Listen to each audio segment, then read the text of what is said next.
Hey, my name's Jake Nicholson. Welcome to my YouTube channel. Behind the scenes in the Labour Party, the ex-Deputy Prime Minister is putting considerable pressure on Keir Starmer to go harder on landlords. Now, if you're a landlord, you might think, is that possible? You've just got rid of Section 21. You've increased fines to start at £7,000 if I don't even send a letter out.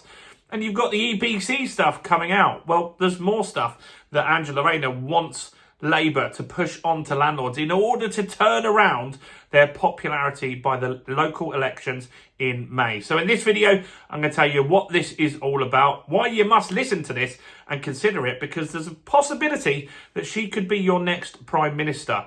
So before we jump into this, if you're new around here and you haven't done already, do subscribe to my channel over there and hit that bell notification. Join over 50,000 subscribers who get all the latest house price news, interest rate news, property investing tips, and much, much more. And help me get some views on the video as well. Your part in that is simple. All you need to do is smash like, tickle like, do something to that like button. That really helps with the YouTube algorithm, and that really does help the channel grow. So thanks to everyone that does that. So, Angela Rayner, she's not the Deputy Prime Minister anymore.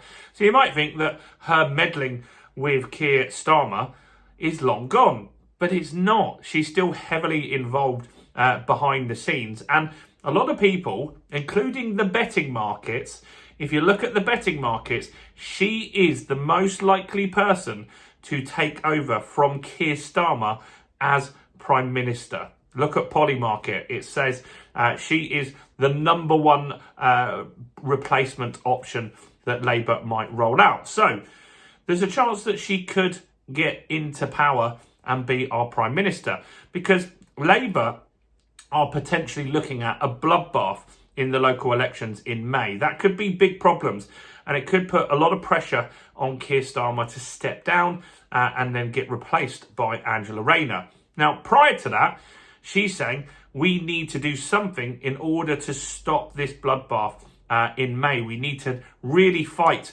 and come up with some strategies. And so at a fundraising dinner recently, where she was talking about voters just don't feel heard. They feel that the system is against them, particularly in the property world. And she's saying that Labour need to get stricter and push landlords harder, because if you do that, then not many people are going to lose a vote for Labour by doing that, and it could make them considerably more popular. So these are the two things that she's pushing Labour to go for. First is to sort out the freehold stuff. Now, that's a different type of landlord. That's a freeholder that owns a property, and that is something that Labour had promised. Do you remember when they became in power? They said that they would abolish leasehold properties. That didn't happen. Now they have a new act that they're working on. It's called the Leasehold and Commonhold Act, and some of that framework has already been decided. Now, it might not actually end up like this, but one of the things that they've looked at is that they want to make sure that ground rents are capped at £250. So that would be that's a vote getter for sure. Particularly if you've got ground rent in London. There's a lot of properties where ground rent's £1,000 a year. So that would be a win for sure. And the other thing is that after 40 years, that ground rent becomes peppercorn. So I have a few leasehold properties where it's peppercorn. It basically means you don't pay anything. So that would be popular.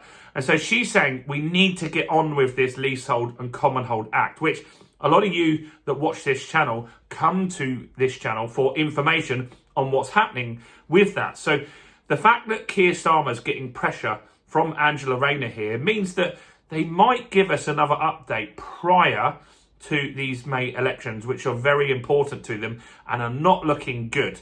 So if you want to see an update on that, that hopefully will be something that we'll get fairly soon. So make sure you subscribe to the channel and I'll give you an update as soon as that happens. So what's the next thing that she wants Labour to look at and consider? Well, Sadiq Khan is already looking at this in London, and that's rent controls. So I agree that rent controls would be popular. I don't agree that rent controls would work, but I do agree that voters would say that is a good policy. That is potentially going to save people money. The reason I don't think it's a good strategy is we can look to Scotland. So Scotland during the pandemic, they put rent controls on, and England didn't put rent controls on.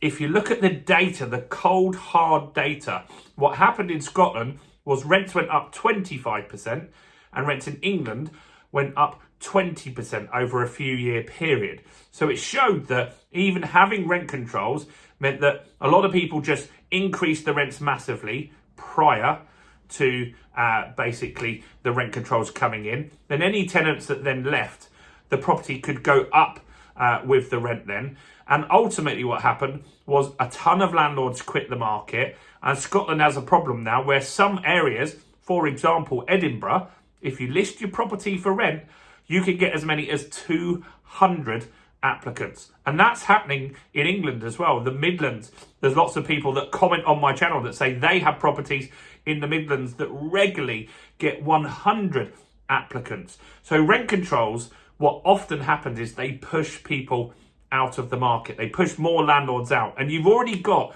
a ton of stuff doing that. You've got the Renters' Rights Act doing that. You've also got the EPC stuff doing that. You've got the high taxation. You've got interest rates going back up, which is probably going to mean some more landlords quit as well.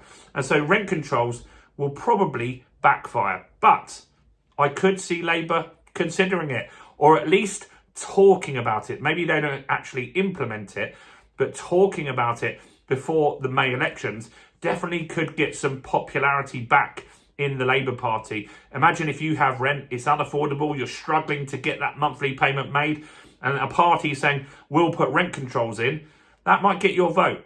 And that's your biggest bill that you have each and every month. So let's see. These are the things that Angela Rayner is saying Labour need to focus on. These are the things that she feels we need to push forward on in order to get more votes for Labour and just make people feel like they're getting some progress.